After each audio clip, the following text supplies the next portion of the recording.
It was one of those mornings where the sun looked a little too perfect, bright enough to blind you, warm enough to charm you, and just deceptive enough to make you believe everything was all right. Max's Elite Motors gleamed like a palace under that light, its glass walls reflecting polished chrome and sky-blue banners that danced gently in the breeze. From the outside, it looked like a dream, but inside, it was something else entirely.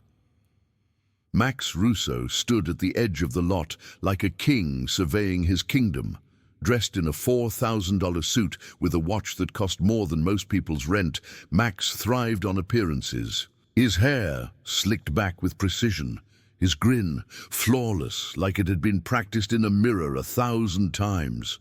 He was the kind of man who could sell you the shirt off your own back, then convince you it was a deal you couldn't pass up. And today, Max was feeling unstoppable. But the moment Dwayne Johnson, yes, that Dwayne Johnson, walked into the dealership, something shifted. Not just in the air, but in Max's carefully controlled illusion. At 53, Dwayne didn't walk like a man looking for a deal. He walked like a man with questions. Quiet ones, the kind that unsettled. Max's eyes lit up instantly, though he masked it with his signature charm. "Mr. Johnson," he greeted with syrupy warmth, "a man of your stature deserves a car that roars like your legacy." He extended a hand. Dwayne didn't shake it, just nodded once, slow, his eyes scanning the lot, not in admiration, but with the calm scrutiny of someone who'd been lied to before. To Max, this was just another fish, a big one, maybe the biggest, and in Max's world every fish eventually bit the hook. He had no idea this one came armed. What Max didn't know, what he couldn't know, was that Dwayne wasn't there to buy. Not really. He was there to test. Something far more elusive than a V8 engine or a 0 to 60 stat. He came to test a man's integrity, and Max was about to fail, spectacularly. You see, Max's Elite Motors was famous, sure, but not for the reasons he told his clients. Behind the showroom's spotless marble floors and overpriced espresso machines lay a business built on deception. Salvaged luxury cars dressed up like showroom royalty, engines stitched together with aftermarket junk, financing schemes so predatory they'd make payday loans blush. But Dwayne had done his homework. He'd heard whispers, stories from people too ashamed to speak up, people who'd lost everything for the promise of a dream on wheels. And so today he stepped into Max's world not as a celebrity, but as a storm waiting to break. Calm, calculated, quietly dangerous. Max didn't see it coming. Why would he? To him, Dwayne was just another well-off client with stars in his eyes and money to burn.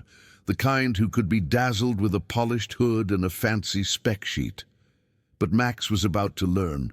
Not every man who walks into your trap is prey, and as Dwayne's eyes landed on the black McLaren 720S, parked under a skylight, its body so perfect it seemed to glow, he simply said, "Heard you've got one of these in stock.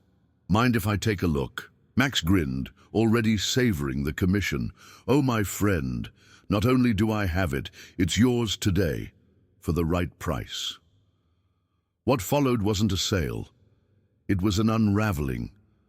Dwayne stood in front of the McLaren 720S, its glossy black finish reflecting the ceiling lights like liquid obsidian. Max hovered beside him, gesturing proudly, his voice soaked in bravado. Carbon fiber chassis, twin turbocharged V8, 0 to 60 in under 3 seconds. This beauty doesn't drive, it flies. His pitch came so smoothly, so rehearsed, that it might have convinced anyone else. But Dwayne wasn't just anyone. He reached out, fingers brushing over the hood, then along the driver's side door. The car looked flawless from a distance, but Dwayne wasn't looking from a distance. He wasn't admiring, he was analyzing. And that's when the first red flag blinked to life. The stitching on the seats, off. Barely noticeable to most, but to someone who's seen the inside of a real McLaren, it stood out like a bad accent. Dwayne leaned down, his eyes narrowing as he scanned the tires. Clean, yes, but wrong. They weren't Pirelli P0s, not even close. Max didn't catch the shift in Dwayne's demeanor. He was too busy painting a picture with words, building a fantasy around a car that didn't deserve it. Now, normally she goes for $350, Max said, his voice dropping like a conspirator's whisper. But for you, today only, $325. He gave a mock wince, as if it physically hurt him to say the number. That's practically stealing it from me. Dwayne raised an eyebrow, not in interest, more like curiosity. Why the discount, he asked, voice even. Max waved a hand like it was no big deal. What can I say? I like you. Plus, I've got a buyer lined up for 2 other units. I'm feeling generous. Generous. That word lingered in the air like smoke. Dwayne. He kept his tone measured. Mind if I take a look under the hood? Of course, Max beamed, popping the rear hatch with a flourish. Feast your eyes. The engine bay looked clean, almost too clean, like it had just been detailed minutes ago. Dwayne leaned in. The engine cover bolts were newer than they should have been. That alone wouldn't raise alarms. But add the faint chemical scent of budget lubricant, and it told a different story. One of reconstruction, patchwork, not precision. What's the mileage? Dwayne asked casually. Barely 2,000, Max said without hesitation. Guy who had it before barely drove it, upgraded to a Bugatti. Lucky you, right? Dwayne nodded slowly, piecing it all together. The stitching, the tires, the bolts, the smell. This wasn't a McLaren, not really. It was a shell, a counterfeit dressed in real dreams. Max could feel a slight pause in the energy, so he pushed harder. Look, I get it. It's an investment. But let me make this a no-brainer. I'll throw in a 2-year full warranty. Engine, transmission, everything. Dwayne's lips curled slightly. Not quite a smile. A 2-year warranty on a McLaren. That alone was absurd. But Max said it with so much confidence you'd think it was standard. All right, Dwayne said finally. I'm interested, but I'd like to take it for a test drive. That made Max hesitate, just for a heartbeat. Then he covered it with a grin. Normally, we don't do test drives for cars at this level without a deposit, but for you, let's make an exception. Dwayne nodded. One more thing, can I see the paperwork? Ownership records, maintenance logs. For the first time, Max's grin faltered. It wasn't much, just a flicker, a micro-expression. But to Dwayne it spoke volumes. Absolutely, Max said, quickly recovering. I'll have my assistant. Who pulled those up? Meanwhile, let's talk financing. We can get you approved in minutes. Dwayne let the words flow. Let Max ramble on about loan options and interest rates and flexible monthly plans. But his mind was elsewhere. Every red flag had started to wave in unison. This wasn't just a sketchy deal. It was the tip of something darker. And Max? He had no idea the man across from him wasn't shopping. He was building a case. I think I'll need a few minutes to think this over, Dwayne said calmly, rising from the leather chair where Max had just finished spinning a web of inflated payment plans. Max, still wearing that salesman's smile, like a second skin, nodded graciously. Of course, take all the time you need. Just remember, this deal won't last forever. Dwayne gave a small nod, nonchalant, before casually strolling toward the back of the dealership. His steps were slow, unhurried, but inside, every muscle was wired. A door marked "Employees Only" hung slightly ajar. Dwayne glanced over his shoulder to make sure Max was distracted, entertaining another client, maybe lining up his next victim. Then, in one smooth motion, Dwayne slipped through the door and disappeared into the shadows of Max's empire. The air changed instantly. Gone was the scent of showroom wax and air fresheners. Back here, the hallway smelled like old rubber, spilled oil, and secrets that had been festering too long. A low hum echoed in the walls. Machinery? A generator? He couldn't tell yet. He moved quietly, his instincts guiding him deeper into the belly of the beast. Finally, he reached a heavy metal door. No sign, no markings, just cold steel. He pushed it open just enough to peer inside, and what he saw stopped him cold. Rows of luxury cars sat under harsh fluorescent lights. Ferraris, Lamborghinis, Porsches, even more McLarens. But something felt off. Dwayne stepped in, cautious. Up close, the illusion began to unravel. Logos slightly tilted on the steering wheels. Paint that shimmered too much under light, seats stitched just a bit too wide. These weren't real. They were replicas, some of them good, some of them laughable, but all of them fake. He popped the hood on a cherry-red Ferrari. His eyes narrowed. It was an abomination, an engine built from mismatched aftermarket parts, bolted together with desperation and deceit. The kind of thing that would fall apart at 80 mph and take a family with it. His jaw clenched. This wasn't a bad sale. This was an industrial con. But before he could back out, voices echoed from the far side of the room. Dwayne ducked behind, a stack of tires hidden in the shadows as two men entered. Their footsteps echoed like gunshots in the silence. "You're falling behind," one of them growled, his voice deep, gravelly, full of threat. "I just need more time," Max replied. The tone was unfamiliar. Gone was the swagger, the arrogance. Now he sounded small, cornered. "I've got a big fish on the line right now. Once I close the deal, I'll have the cash, and then some." "You said that last time," the gruff voice snapped back. "Your operation's slipping. If you can't deliver, we'll find someone who can. And don't forget, Max, you've got more than money on the line." Dwayne dared a peek around the tires. He saw Max flanked by two men who looked like they belonged in the kind of movie you don't watch with kids in the room. One short and scarred, the other tall and eerily calm, smoke curling from a cigarette like a warning. "This guy's loaded," Max stammered. "He's ready to sign. Once I sell him the McLaren, I can pay you back, plus interest. Just give me until tomorrow." The taller man exhaled slowly. "You better hope you're right, because if you're not, next time we don't talk." Dwayne didn't move. He just listened, absorbing every word, every threat, every crooked promise. Max Russo wasn't just a liar. He was deep in something far bigger than fake cars, loan sharks, criminal financing, possibly money laundering.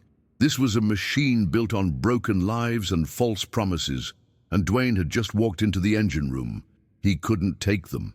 On now, not here, not without blowing his cover. He backed out of the room just as quietly as he had entered, his mind racing with possibilities, but his face calm, controlled. He stepped back into the showroom, blending once again into the illusion. Max was waiting, smile back on. "So, what do you think?" Dwayne returned the smile, but his eyes held something different now. "Oh, I think this place is fascinating." Dwayne didn't sleep much that night. He didn't need to. His body was still, but his mind was moving like a freight train, scanning every detail, every word Max had said, every glance, every pause. The counterfeit cars, the shady deals, the threats whispered behind steel doors. This wasn't just a scam. It was a system. A rigged game disguised as luxury, built on greed and desperation. He couldn't just walk away. He wouldn't. By morning, he'd mapped out his plan. It wasn't about just catching Max in a lie. That would be too easy. No, Dwayne wanted to destroy the entire illusion. He wanted to peel back the layers so cleanly that no one could ever say, "I didn't know." Max thought he was running a show. Dwayne was about to turn the lights on. When he returned to the dealership, his steps were calm, deliberate, the same confident air he'd worn the day before. But behind his calm eyes was strategy, precision, resolve. Max was waiting near the front, still wrapped in that same sharkskin charm. "Mr. Johnson, I had a feeling we'd see you again," he said, arms open wide like a man welcoming royalty. "Couldn't stay away from that McLaren, huh?" Dwayne nodded. "I've been thinking a lot about it." he replied smoothly. But before we go any further, I have a few questions. For the first time, Max's posture wavered. Barely. A microsecond flinch, like he'd been tapped on a nerve. But then, just as quickly, the smile returned. Questions? Of course, mate, whatever you need. Customer satisfaction is everything here. Dwayne gestured toward the office. Let's sit. They made their way back to Max's glossy desk. Polished wood, leather-bound folders, a digital photo frame cycling through pictures of him shaking hands with previous clients. Dwayne sat down slowly, letting the silence grow just long enough to make Max sweat, and then, casually, he leaned forward. Tell me, Max, how do you explain the aftermarket engine parts in a car that's supposed to be factory perfect? Max blinked. I'm not sure what you mean. All of our vehicles go through thorough inspections. And the VIN numbers, Dwayne continued, cutting him off. Because the McLaren you showed me has been registered in 3 different states, under 3 different names. That's not rare, that's suspicious. The grin disappeared now. Gone. Replaced by something colder, harder. I don't know what you think you're doing, Max said, voice tightening. But you're treading on dangerous ground. Dwayne didn't flinch. You sold a lie, Max. And I'm just the guy who noticed. Max stood up, pacing slowly, trying to recover. His swagger. All right, let's say, hypothetically, there were some inconsistencies. We're all just trying to make a living here. I mean, who really checks the fine print on these things? I do, Dwayne said quietly. Max narrowed his eyes. You don't look like a cop. I'm not. Then maybe you should stop. Playing detective, Dwayne leaned back in his chair, crossing his arms. Maybe, or maybe I keep going. Maybe I share what I found with a few people who'd be very interested. Like law enforcement, or journalists, or the last 3 buyers you scammed. Max's jaw tightened. Then suddenly he smiled again, but this time it didn't reach his eyes. You're bluffing. Dwayne stood up. You really want to find out? They stared at each other in silence. 2 men, 1 truth, and a lie about to collapse. Max didn't know it yet, but the walls around him had already started to crack. And Dwayne, he wasn't done. Not even close. The silence between them thickened like smoke. Dwayne stood firm, eyes locked on Max, who now looked like a man balancing on the edge of a cliff. Mask slipping, charm faltering, and panic bubbling just beneath the surface. I don't know what you think you've figured out, Max said. Slowly, his voice low, dangerous, but if I were you, I'd stop right here. Walk out, forget this ever happened. Dwayne's reply came without hesitation. I'm not like your usual customers, Max. You picked the wrong guy. For a long second, Max didn't move. Then, with a faint flick of his hand, he reached beneath the desk and pressed something, subtle, but not subtle enough to escape Dwayne's attention. A small click, a signal, a trap. Moments later, the side door of the showroom creaked open. 2 men stepped in, tall, broad, and mean-looking. One of them had a scar cutting through his left eyebrow and jawline, the same guy Dwayne had seen in the underground garage. The other cracked his knuckles with slow, deliberate menace as he sized Dwayne up. You've got guts, Max sneered, stepping back from his desk. But guts don't get you far in places like this. Dwayne didn't move. His expression didn't change. Is this how you run your business? Threats when charm fails? You made it personal, Max said coldly. The scar-faced thug took a step forward. Let's see what you've really got. The first swing came fast. A brutal haymaker, aimed straight for Dwayne's jaw. But Dwayne slipped it like he'd seen it in slow motion. He countered with a sharp jab to the ribs that made the man double over, gasping for breath. The second thug charged in, grabbing a nearby tire iron off a display. He swung hard, the weapon cutting through the air, but Dwayne ducked low, snatched a chair off the floor, and rammed it square into the thug's midsection. Wood cracked, breath whooshed, and the man flew backward into a display of alloy rims. Get him! Max screamed from behind his desk, now visibly shaken. The scarred man recovered, charging again with the tire iron. This time Dwayne sidestepped, caught the man's arm mid-swing and twisted it until the weapon clattered to the floor. He drove. A clean elbow into the thug's shoulder, followed by a sweep kick that slammed the man onto the showroom tiles with a heavy thud. The second goon, groaning but still trying to stand, reached for Dwayne, but he was met with a spinning back kick that knocked him clean off his feet. In less than 2 minutes, both men were down, groaning, broken, defeated.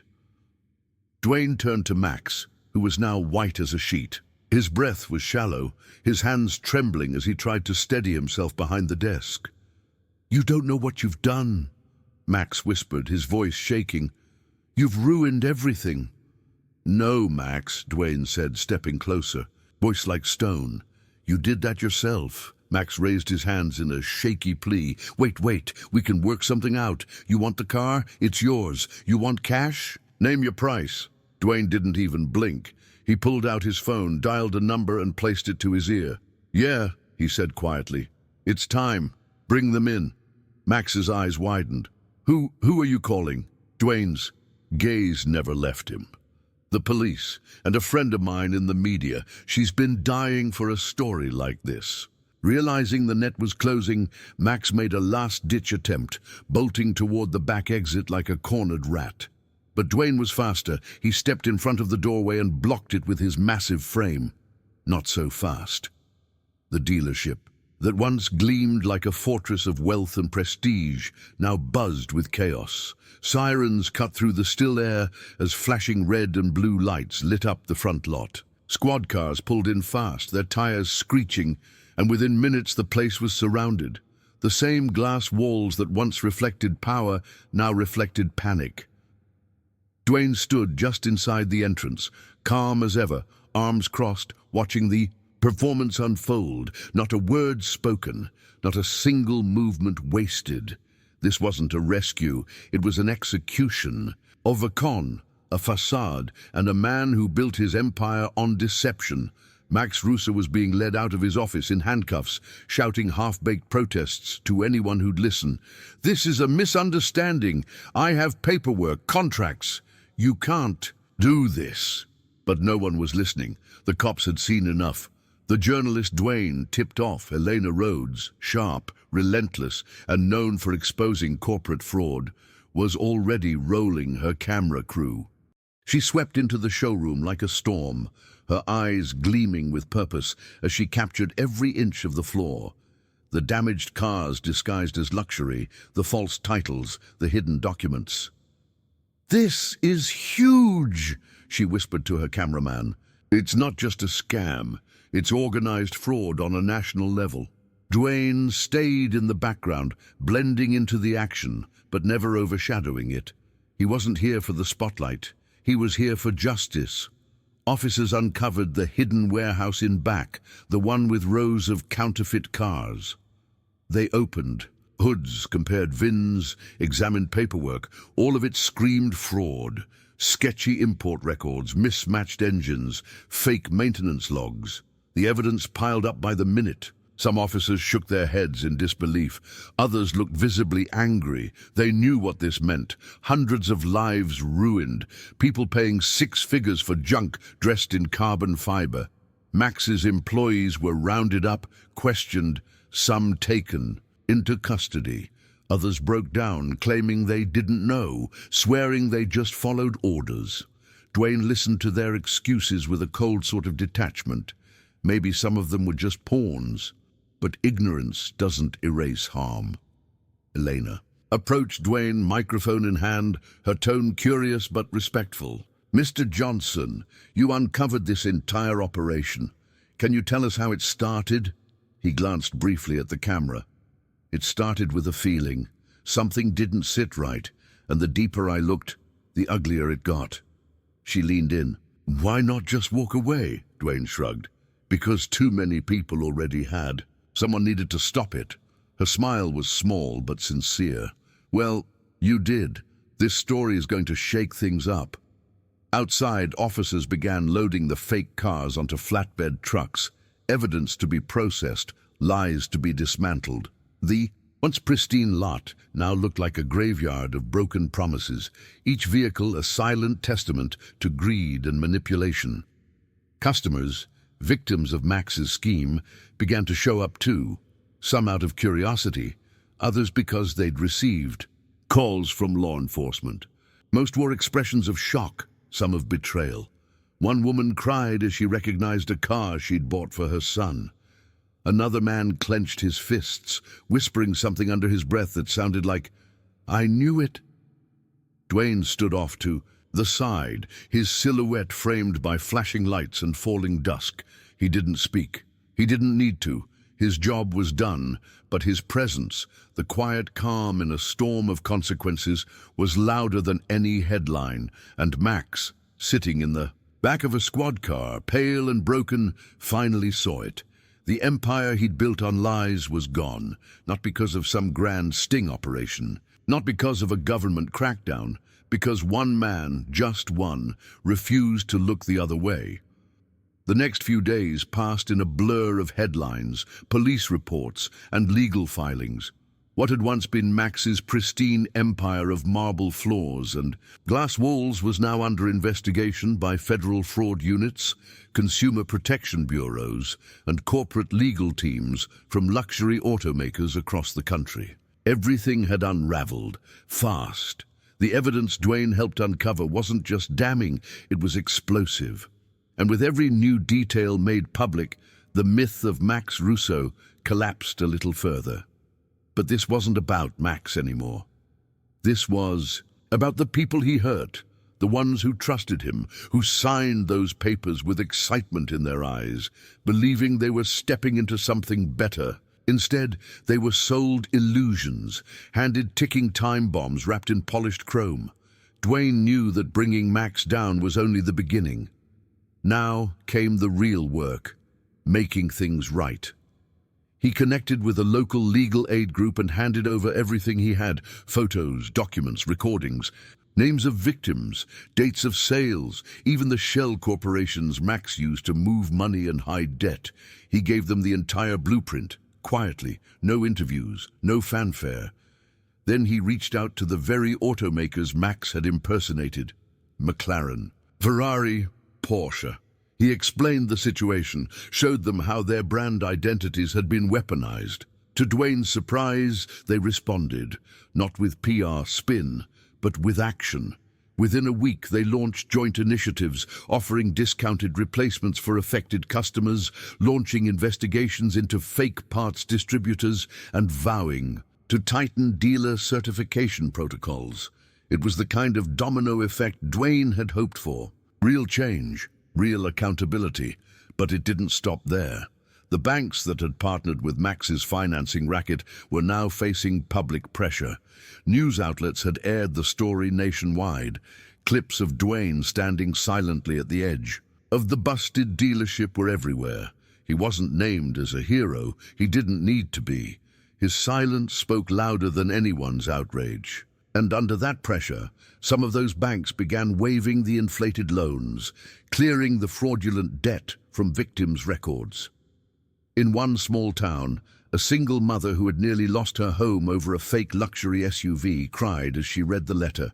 Her debt forgiven. In another city, a veteran finally received a legitimate replacement for the sports car he'd been sold, a car that nearly killed him when the brakes failed. Story after story surfaced, each one another scar healed, another weight lifted. Max Russo, meanwhile, faced the full weight of justice. The courtroom was packed the day his trial began. Victims took the stand one after another, their voices cracking, their hands shaking.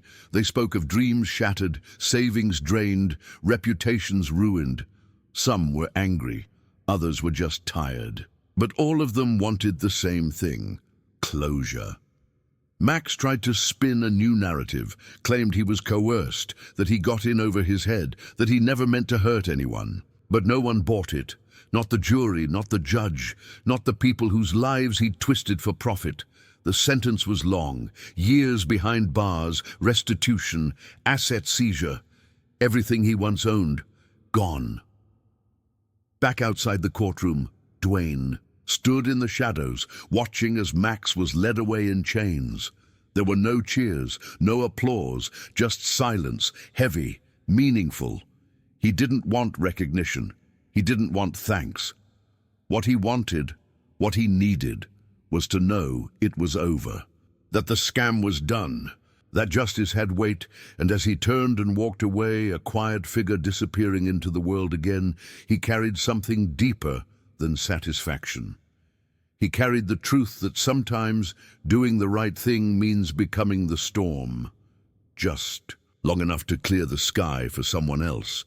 Days later, the city was beginning to forget. The headlines faded, the sirens were gone, and Max Russo had become just another name in a long list of men who thought they were untouchable. But for Dwayne Johnson, the story hadn't ended. It had simply grown quiet. On a cool evening, he found himself walking past a small electronics store.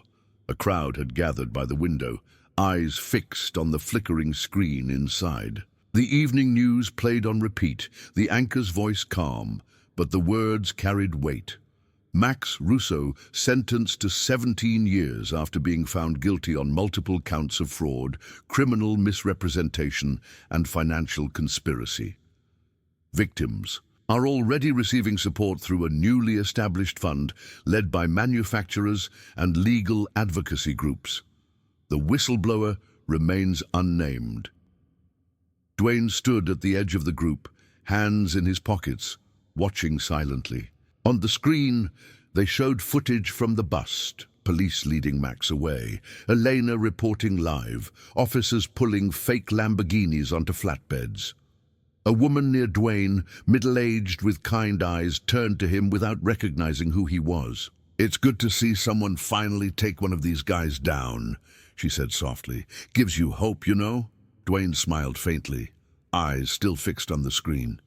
"Yeah," he said, "it does." He didn't stay long. That wasn't his style, but when he got back to his car, there was a small envelope tucked beneath the windshield wiper. No name, just a simple handwritten note inside that read, "Thank you for standing up when no one else could. You saved my family." That was the third one this week. Each came from someone different. No return address, no request, just quiet gratitude, the kind that lingers longer than applause. He kept those notes, not because he needed validation, but because they reminded him why he did what he did. Not every victory is loud, sometimes it's a ripple, a life repaired, a name cleared. A child who gets to grow up seeing justice not just as a word, but as something real. Max Russo had played his game for too long, believing charm could mask rot, that flash could cover fraud. But his downfall wasn't a spectacle. It wasn't a crash. It was a slow unraveling by the hands of one man who refused to be fooled. Dwayne never saw himself as a hero. He didn't wear a cape or speak in headlines. He simply didn't look away. And that made all the difference. As he pulled onto the highway that night, headlights stretching toward the horizon, he knew there would be more like Max. Men who smiled as they stole, systems built on shadows. But there would also be more chances to do something about it, more wrongs to right, more voices to speak for when they can't speak for themselves. Because for Dwayne Johnson, this wasn't just a story, it was a mission, not to win, but to restore. And somewhere, in some corner of a world too used to silence, that mission had just begun again.